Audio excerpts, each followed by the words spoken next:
issues that I'm actively trying to work on now as it relates to him, and when it comes to like reforming the system, and specifically as it relates to juvenile offenders, because that hits, home to me. So this is what I'm talking about. Like when I say second chances, we don't have to wait, and try to like give a second chance on the back end. The work could have been done from the beginning, right? It could have been done from the beginning. So this is the awareness that I came to bring to you all today. I just wanted to share a little bit of my lived experience and not make this about me, but make this about the process.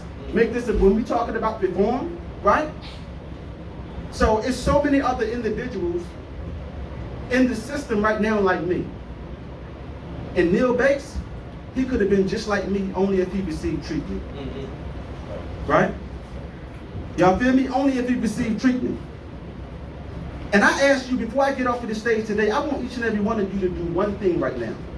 And I want you to understand where my mind is at. Imagine if that was you. You don't choose mental health issues. Like, you don't choose it. Just like people don't choose addiction, right? But you can choose your path forward. But as a child, we can charge him with the responsibility of understanding what's taking place in his mind. Remember, I told you I struggled with depression as a child. I struggled with alcohol use. That's what I used to try to drink away the pain and to deal with the trauma that I was dealing with, right? I didn't know. I didn't know no other way. I didn't have the experiential knowledge, nor the book knowledge to know what I was dealing with. I didn't even know how to articulate myself. I didn't know how to put labels on whatever it was that I was feeling within. So I drank away the pain. And my crimes happened as a consequence of me drinking to the point where I had a blackout.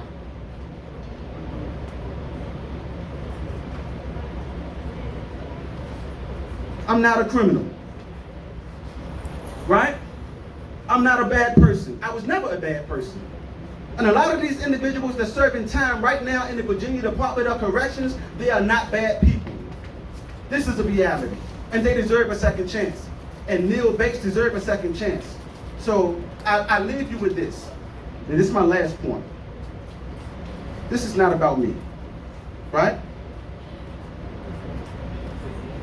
Making a change. I spoke earlier about speaking truth to empower. We have a bigger role to play when it comes to the youth, right? And it's not just about giving them resources traditional resources. This is what I mean, right? That's needed, right? I want y'all to understand what I'm saying. In our culture, it is easier, well, first let me say this, it's easier to fix the system from within than to fix it from the outside looking in. Right? It's easier to do that, right? So, I'm not getting religious like in a religion, right?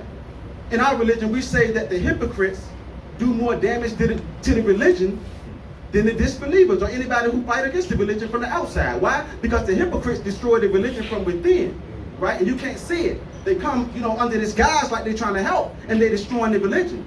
This is what happened. Look at 9/11, right? Now, Islam, we know that it will never be destroyed, but the point that I'm making is the damage that it will cause as it relates to the perception. And I'm not getting religious, right? I just want y'all to understand the point, what I'm saying. This is the same thing with criminal justice reform. We got to get in the fight.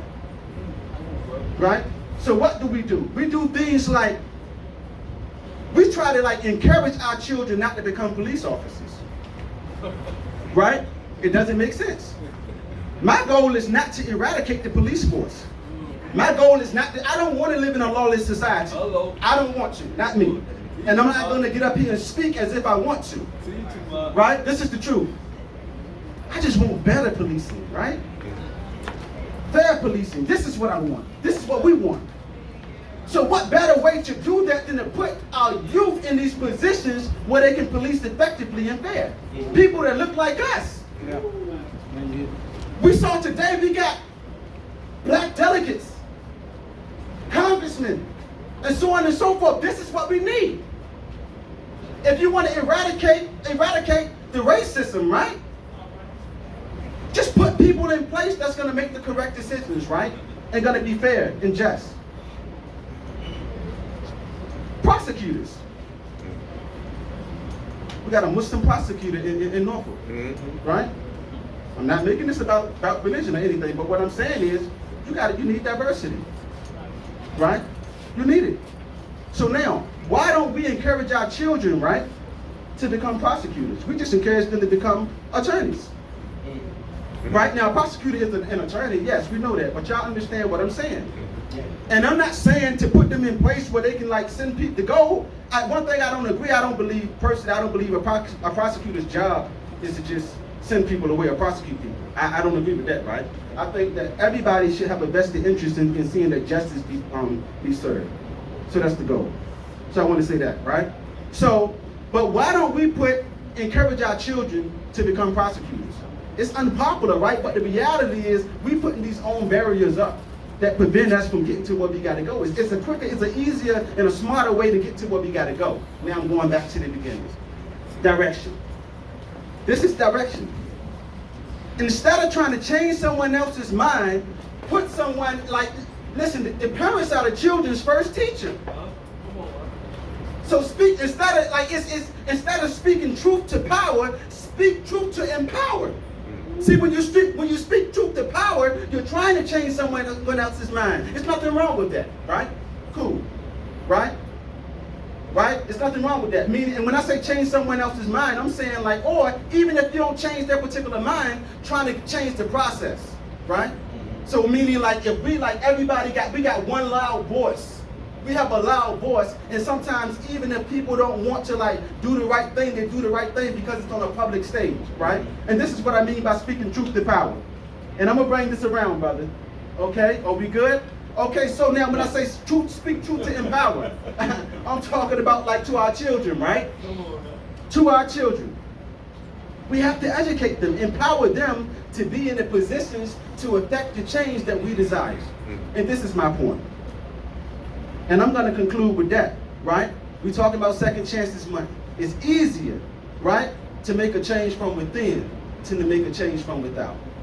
I thank y'all for having me.